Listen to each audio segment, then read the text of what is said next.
Jay Jagannath, welcome to my channel.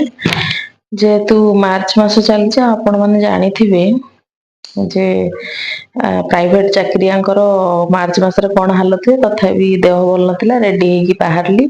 Video ସେଥିପାଇଁ ବନେଇ ପାରୁନଥିଲି। ଜଗନ୍ନାଥଙ୍କୁ ଦର୍ଶନ କରିକି ଚାଲିଲି। ଅଫିସରେ ଯାଇକି ଟିକେ ବ୍ରେକଫାଷ୍ଟ କରିଦେଇକି କାମ ଷ୍ଟାର୍ଟ କରିବା। ଆଜି ଯେହେତୁ ଥିଲା ମଙ୍ଗଳା ଉପାସ, ତ ଆଡୁ ସାଡୁ ତ କିଛି ଖାଇ ହବନି। ସେଥିପାଇଁ ବଟର ମିଲ୍କ, ମମ୍ ହେଲ୍ଦି ଟିକେ ଖାଇ ଦେଇକି ଅଫିସରେ କାମ। ତାପରେ ଦେଖନ୍ତୁ ମଙ୍ଗଳା ଉପାସ କେମିତି ଆମ ସାହିରେ ହୁଏ। ମୁଁ ତ ନଥିଲି, କିନ୍ତୁ ମୋ ଭଉଣୀ ଗୋଟେ କ୍ଲିପ କରିକି ରଖିଥିଲା।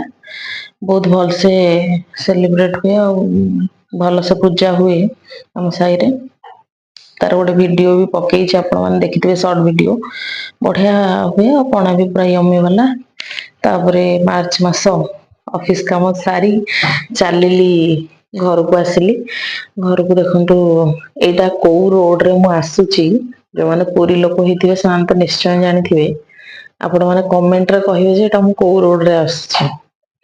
ଯେତେ ଯାହା ଆପଣ ବାହାରେ ବୁଲନ୍ତୁ, ଯାହା କରନ୍ତୁ, କିନ୍ତୁ ଯୋଉମାନେ ପୁରୀ ବାସିନ୍ଦା ସେମାନେ ଜାଣିଛନ୍ତି ଯେ ପୁରୀ ରୋଡରେ ଗଲେ କେମିତି ଫିଲ୍ ହୁଏ।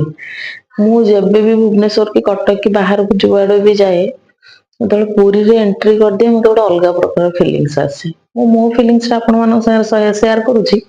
ମତେ ଗୋଟେ ଲାଗେ ଯେ ମୋ ନିଜର, ମୋ ନିଜ ମାଟି ମୁଁ କାହିଁକି ଛାଡିକି ଥିଲି।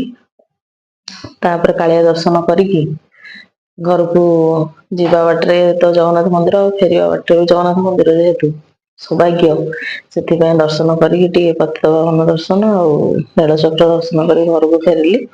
ଘରକୁ ଫେରିବା ପରେ ଦେଖନ୍ତୁ, ଯେହେତୁ ବର୍ଷା ପାଗ ହେଇଥିଲା, ବୋଉ ଟିକେ ମୁଢି ଖାଉଥିଲା। ଆମ ଭଉଣୀ ବି ତା ସାଙ୍ଗରେ ଖାଉଥିଲା। ମାମନକୁ ତାକୁ ଶିଖା ହଉଛି କଣ କଣ କେମିତି କଣ କରିବୁ। ସେ ଗାଲୁ ପେଲୁଛି ଏଠି ବସିକି। ୟାଡୁ ସ୍ୟାଡୁ କହୁଛି ମତେ। ଆପଣ ତ କେବେ ଭିଡିଓରେ ଆକୁ ଦେଖିନଥିବେ, ଆଜି ଫାଷ୍ଟ ଟାଇମ ଦେଖିଲେ। ଦେଖନ୍ତୁ କେମିତି ମୁହଁ ମୋଡୁଛି। ପୁରା ଚଗଲା ହେଇଗଲାଣି। ଯେହେତୁ ତାକୁ ସମସ୍ତେ ଗେଲ କରୁଛନ୍ତି, ସେଥିପାଇଁ ପୁରା ଚଗଲା ହେଇଗଲାଣି। ପୁରା ଦୁଷ୍ଟର ଚରମ ସୀମାକୁ ପଳେଇଲାଣି ସିଏ।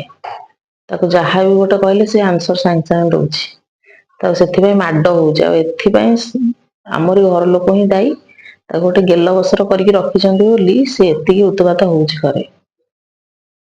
ଦେଖୁନାହାନ୍ତି କେମିତି ବସିଛି। ଥ୍ୟାଙ୍କସ ଫର ୱାଚିଂ। ଆଜିର ଭିଡିଓ ଏତିକି। ମୋ ଦେହ ଭଲ ନାହିଁ ଯେହେତୁ ଭିଡିଓ ଆଣିପାରୁନି, ସରି।